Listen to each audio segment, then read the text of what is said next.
Going on, dudes and dudettes? Who do you know? Repping the hat, so of course, bad hair day before I take a shower. But yes, want to get into some things that happened over the weekend for some ex-USC guys in the NFL playoffs. So to start off, I think it was on Saturday with the Baltimore Ravens. Nelson Aguilar, ex-USC wide receivers, scored one of the first touchdowns in that game. It's pretty cool for his team to advance. That's pretty nice.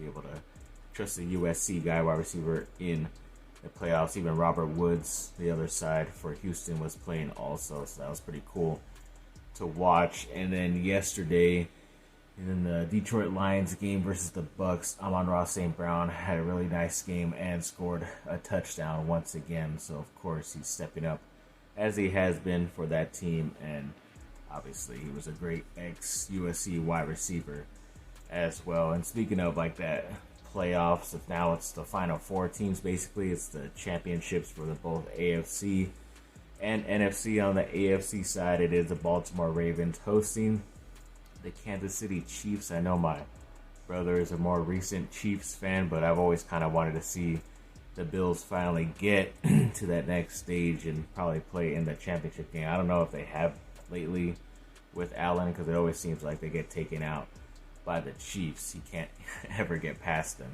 But yeah, we'll see how that goes. It's pretty interesting. I would probably lean Ravens because they are the number one team on their side, but this is the first time I think Lamar Jackson has been to this stage of the playoffs, and Kansas City is used to it, even though they are playing on the road, which was the first time they did this last weekend, and they still won.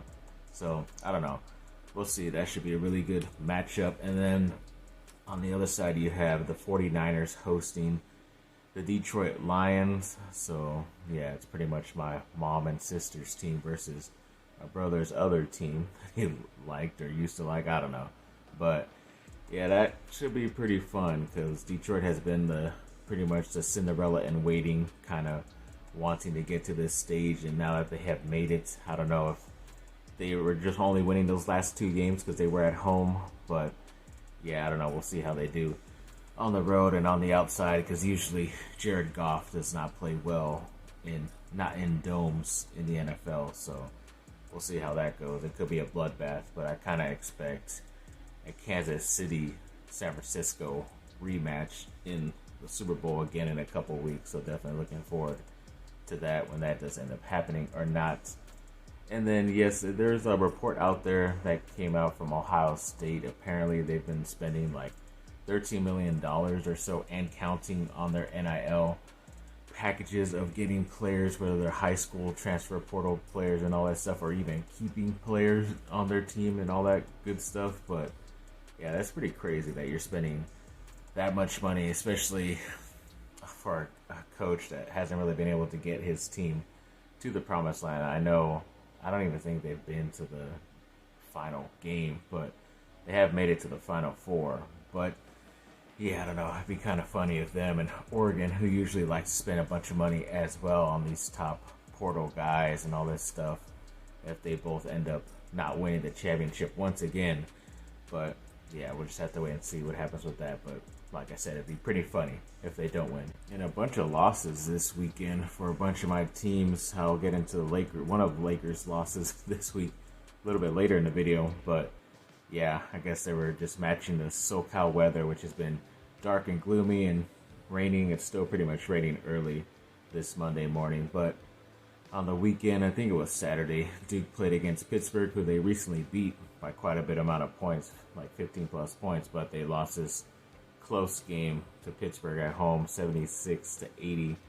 So that sucked. And then the women's basketball team of USC were on the road, and they lost to Utah 58-78, and lost to Colorado 59-63. Yeah, Anaheim Ducks lost two more games, of course. They lost to the San Jose Sharks 3-5.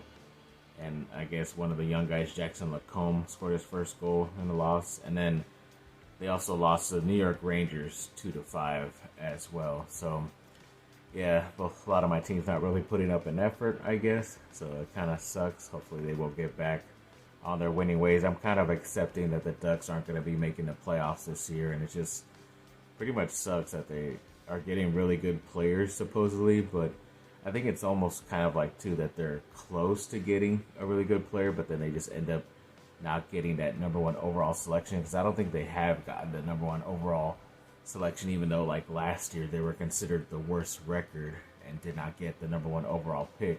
But yeah, I don't know. They just can't find that generational type of talent in the draft, and then they're not signing really good players overall. They're just signing like veterans to help out this young team build up. But I don't know, we're kind of waiting, and we're giving some big contracts to these guys who've been around for a while that they picked high, but I don't know, it doesn't seem to be producing, so hopefully they will soon at some point. And then Bet Online recently put out odds that if LeBron decides to end up leaving the Lakers next season, the San Antonio Spurs are pretty much the number one team to acquire him. I'm assuming just because he likes Greg Popovich a lot and wants to play with that tall rookie guy from France, Wembanyama. But yeah, I don't know if that's really a good place for him to go. He probably, if he wants to ring chase, he would go somewhere else, unless he just wants to collect, tax-free money on his contracts or no sales tax or whatever the heck it is.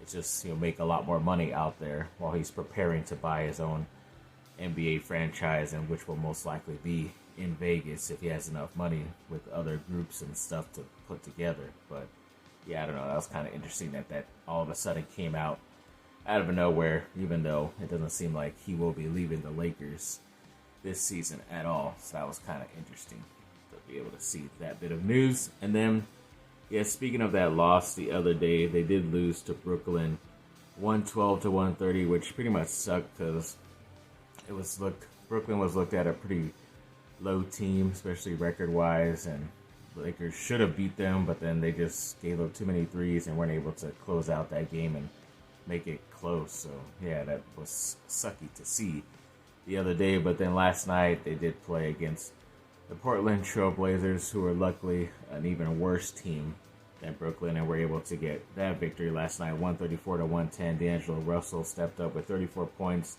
and 8 assists. I think even LeBron had 28 points as well. But yeah, they definitely showed out in that game, and D'Angelo Russell has been playing pretty well as of late the last week or so. I don't know if that's because he does not want the Lakers to trade him, or they're just letting him play and do whatever he wants, because then he's able to get traded for higher value, and the Lakers don't have to give up as much, especially when it comes to like draft picks and all that crap. So it could be either or, but I don't know. I would also prefer him to get traded, just because I think he just needs somebody else different, especially someone who can actually play defense as well. But yes, he is on a little bit of a hot streak offensively, but I'd prefer a guy who can help you out semi on offense and defense as well. Looking for a more versatile player. And then this last week, the Chargers did do a lot of head coaching interviews, which kind of seems kind of dumb for the news we did here this morning. But yes, last week, towards the end of the week, they did do a bit more hires for the head coaching when it came to Dan Quinn of the Cowboys. They also tried to get the defensive coordinator, Aaron Glenn, from the Detroit Lions, and Ben Johnson, the offensive coordinator for the Lions, both trying to go for the head coaching job with the Chargers. And then Raheem Morris, the defensive coordinator for the Rams, trying to go for the head coaching job with the Chargers. But when we heard from Adam Schefter, the guy who usually breaks news for ESPN and the NFL, pretty much said this morning that the Chargers are scheduling their second interview with Jim Harbaugh at some point this week to obviously talk about the head coaching job. But you usually don't bring in somebody, especially as high caliber as him, for a second interview unless you're pretty much going to offer him the job and sign him right then and there. I know that's why a lot of people are thinking Atlanta's going to sign Bill Belichick, because he recently is going to have, or did have, his second interview with them, but I have not heard any news about that either. But it's kind of just does look like a foregone conclusion. Hopefully it will be announced soon at some point this week, so they could already hopefully announce both the GM search has ended and the head coaching at the same time. Hopefully it's somebody he's agreed with and upon, so we'll get this all done right before all these, draft stuff, the build up, and watching these guys at the NFL Combine next, in March. So we're not next month yet, but yeah, coming pretty close. So yeah, definitely looking forward to this news becoming official at some point, and hopefully this week. Thanks for watching, people. Like and subscribe. Comment down below. Let me know what y'all think. Have a great rest of your day. Bye.